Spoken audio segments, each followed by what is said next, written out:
anything you want. Yes, you can celebrate anything you want. Oh,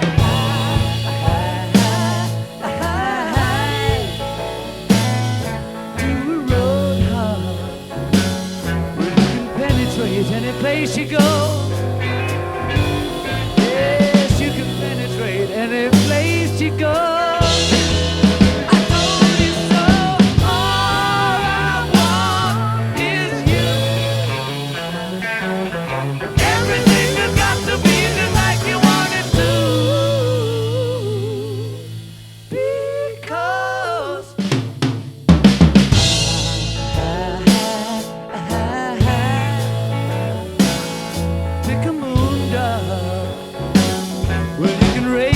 Everything you are. Yes, you can radiate everything you are. Oh, now.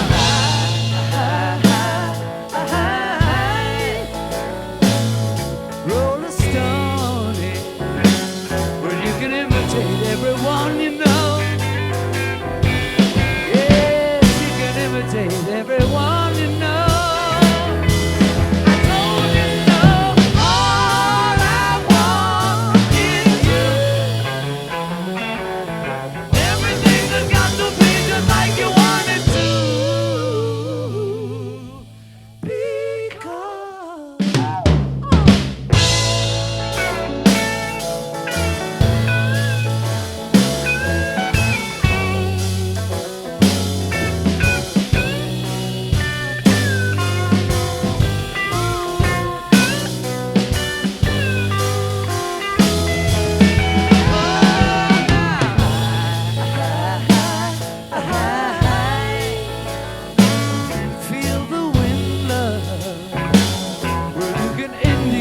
Everything you see, yes, you can indicate anything you see.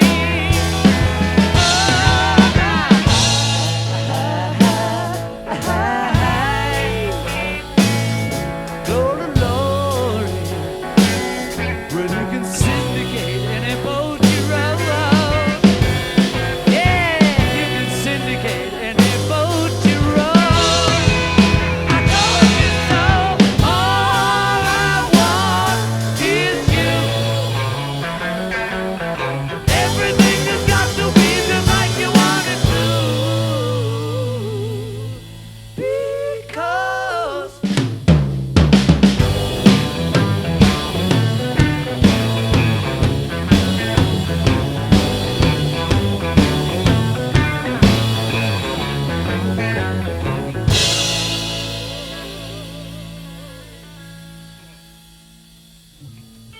Thank you, brothers.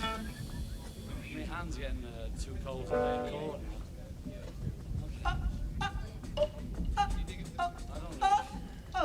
All right.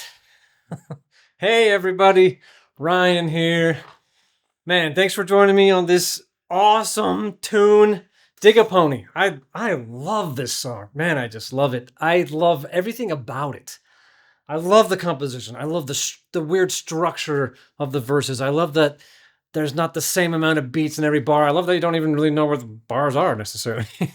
I love the cool drumming, the fills, the groove, the unison bass and guitar lines, the guitar solos killer, all the like lead licks during the verse, just so cool. Like just everything about it's so cool. I love that the words are so much nonsense, but it's also a love song. Like I just love it. I love everything about it. Man, I've been saving this one because this really is one of my very favorite Beatles tunes. Which I guess this tune's a little polarizing. I've read around online and found a significant number of people don't like this song. It's either the worst song on the record or there's critics of the time when this came out that were very critical of it. Just another one of John's nonsense love songs or whatever. But man, if you take the lyrics out and forget that it's a love song and forget that, whatever about it, and just listen to it with open ears, just the instruments. Like, I just think it's incredible. It's so imaginative. It's so creative. It's so unorthodox and off the beaten path and whatever other superlatives you want to give it. And it just blows my mind. Like, I wish there was music like this today, and there's not anything even close, in my opinion. Is there something out there? If there's something out there that's this good, that's this creative and imaginative, tell me what it is, because I want to listen to it. Yeah, I'm a huge fan of John Lennon and his compositions. Sometimes his lyrics are total nonsense. There's a lot of nonsense in this. There's a lot of nonsense in Come Together. Do people have a problem with that song? Not really. Maybe because someone as cool as Michael Jackson said it was awesome, then everybody's like, oh, this song's awesome. That's kind of how maybe people work in our society. We all latch onto an idea. John has songs like In My Life and Imagine that are just like the most beautiful lyrics ever. He has stuff like Instant Karma that's really inspiring.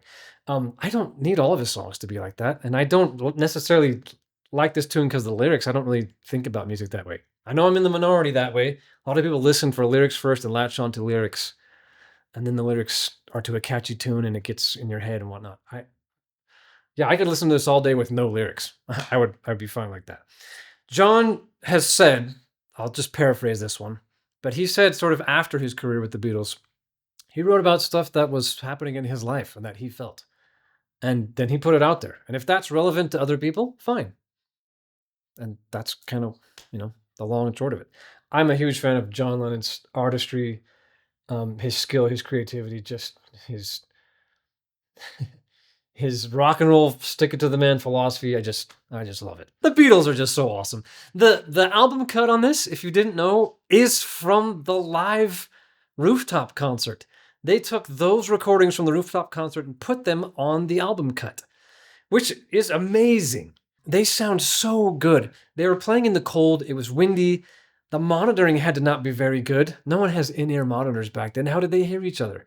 How did they sound this good? Just kind of like going for it and playing a raw tune up on the rooftop in the freezing cold in January. They're just amazing. And they rehearsed this tune a lot.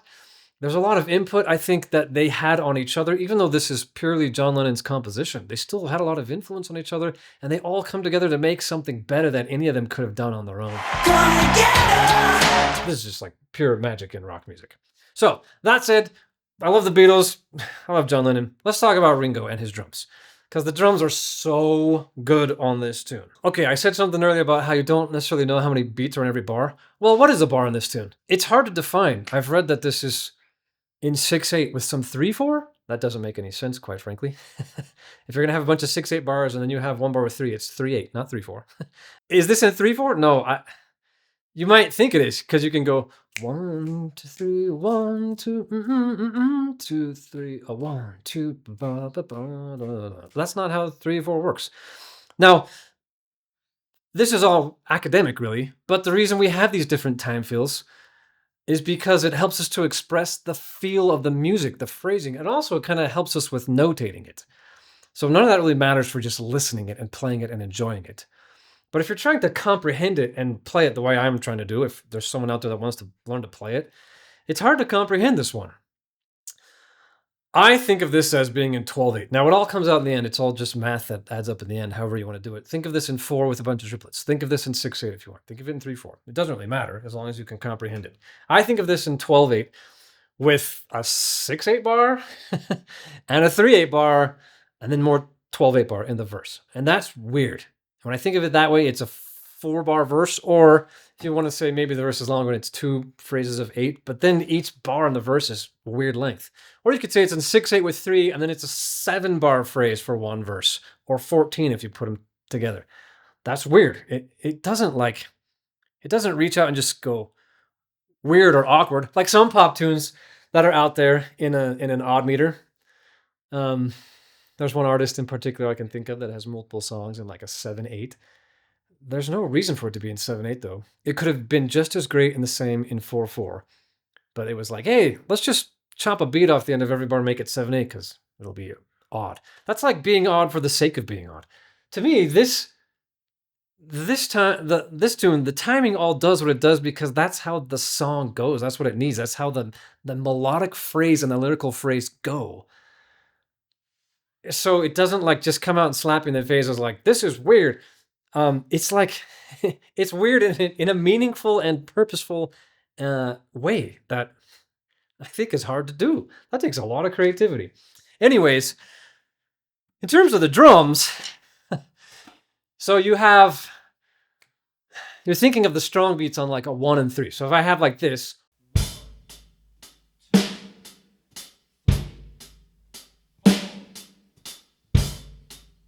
2, 3, 4, that's you kind of have the bass drum on those strong places, 1 and 3, 2 and 4 on the backbeat. That doesn't always stay true in the song. So just in the first verse, right off the bat, Ringo stays alternating kick, snare, and then if you listen to the melodic phrase though, there's a part where you feel like, okay, it changes. You feel like this is where the downbeat is, but there's snare on it instead of kick. And that happens multiple times in the tune. So the the groove feel in the drums is odd. And that's a little bit crazy. Usually one of the core functions of the drums is to define that, to be the defining piece that sort of creates that functionality for everyone else and just makes it easy for us to listen to. And that doesn't happen here.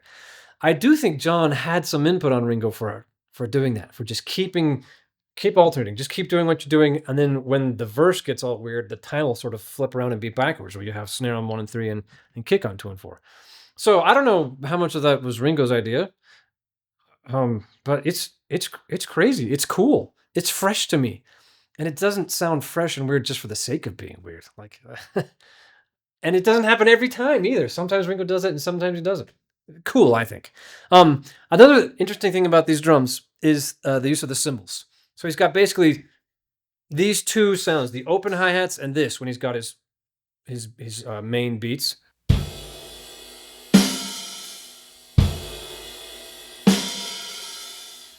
He's sort of alternating that, going back and forth almost the whole tune. And he uses these mostly just to punctuate certain places. To me, that's really telling. It reveals to me that Ringo had a really clear concept of how and when to use his cymbals and for what purpose. Lots of time I mentioned Ringo doesn't hardly do any crashes. Well, in this one, he's got crashes galore. He's got constant crashes. The crash, especially here with the rivets, is a part of the sound palette, that sustain that just kind of keeps it going, helps the whole palette. It's a specific, like it's a decision with intent. It's a specific thing he's going for. It's really cool to me. You could do this and you could have way more crash cymbals. Ringo had 3. And you could just hit crashes all the time, and you could just be like, "Oh, whenever I feel like crashing here, now I feel like crashing here, whatever." Ringo didn't do that though, so I just think that's interesting. Why? I don't know for sure. I don't know if we'll ever know. Ringo probably today, if you asked him, would just be like, "I don't know, just doing whatever." But they put a lot of rehearsing time into this tune, and it's clear that he had a concept and something he was going for, which I think is instructive, and I think it's really interesting. The lick, the outro and intro lick. It's so different than everything else. When I was just listening to this, I was like, what is he doing? It wasn't until I started watching the video on the rooftop that I could figure it out, because why would you ever go like this?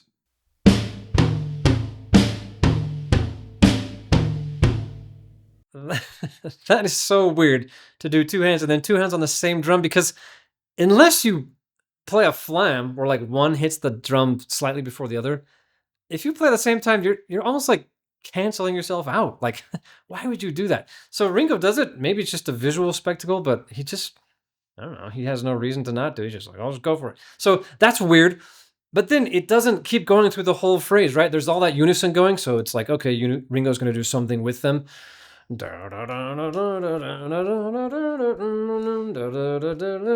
then it keeps going. And then it stops while they finish up. Like, why does he stop 2 beats before, or 6/8 notes before they get to the end of the phrase? Who knows? But I never really thought about it too much until now. Like, why doesn't he keep going? Or why doesn't he could have played time during that? There's so many things that could have happened, and that's what he came up with. I'm like, man, it's just so Ringo, right? It's Ringo to a T. Like no one else would have done that. That's just so cool. I love how he ends it early, and there's a little bit of space for just the guitars before he comes back in. That's so cool. Or at the end. Now, on the rooftop concert, they do have an extra 6/8 notes there at the beginning and at the end that they edited out of the final take.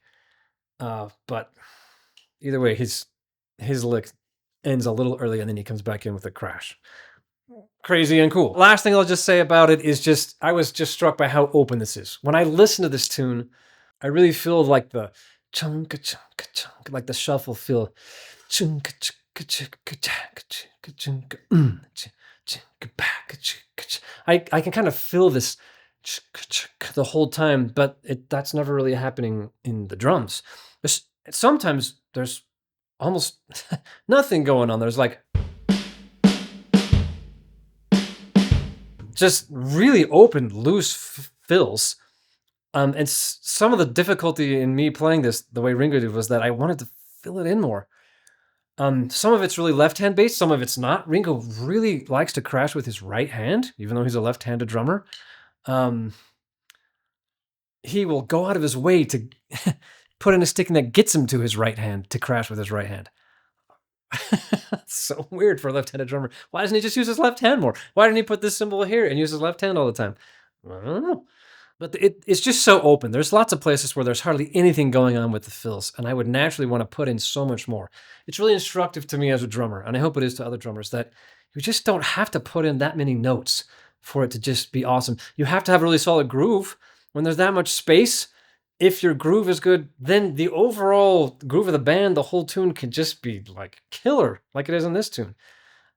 So it's very difficult to have that much space, though. It's a lot easier to keep a groove going if you have a long string of notes.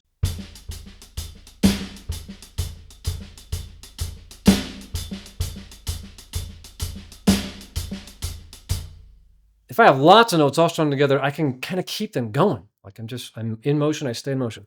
When I have to have tons of space, I don't get that. So somehow the Ringo and the Beatles sounded incredible when they did this, and it's on the album for everyone to hear, and it's just awesome. It's so fun to recreate it. It's so fun to play this tune and play along.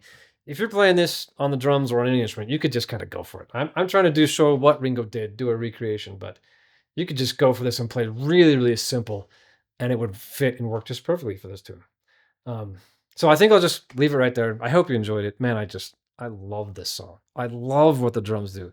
Ringo Starr is the man. The stuff he came up with and the stuff he did is it's wonderful. It's pure magic to me. There's no one like Ringo. Man, he's just so great. I will catch you guys on the next one. Thanks for the support. Thanks for watching. See ya.